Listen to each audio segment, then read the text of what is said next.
Oui, je peux vous aider? On a été appelé pour une surdose de médicaments. Vous devez vous tromper d'adresse. On est bien au 4941 North Orchard Drive. C'est ça? Les urgences ont reçu un appel d'une certaine Hélène Sexton. C'est ma mère, venez.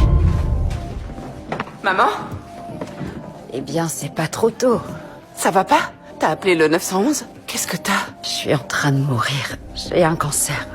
Les pompiers commencent immédiatement les gestes des urgences. Ils constatent que les signes vitaux d'Hélène deviennent de plus en plus faibles. Pourtant, Hélène refuse de révéler quel médicament elle a réellement pris, parce qu'elle voulait accélérer un processus devenu irréversible. Alors que les secouresses s'apprêtent à intervenir de force, un document juridique glacial leur est présenté. Il s'agit d'une directive officielle refusant toute réanimation. Puis Hélène révèle le secret le plus bouleversant de tous. Elle n'a pas appelé les secours pour être sauvée. Elle a appelé pour que sa fille ne soit pas seule dans ses derniers instants. Je me fiche que tu sois malade. Je veux profiter de chaque minute avec toi.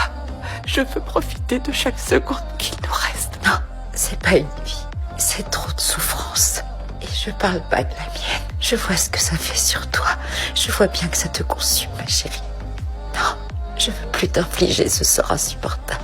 Julia supplie les pompiers en larmes de sauver sa mère, mais elle ne reçoit en retour qu'un silence impuissant. Hélène regarde cette fille qui a presque sacrifié toute sa jeunesse et sa vie pour prendre soin d'elle. Elle refuse que sa fille continue à être engloutie par ce gouffre sans fond. Et justement, c'est la dernière chose que je peux faire pour toi, mon cœur.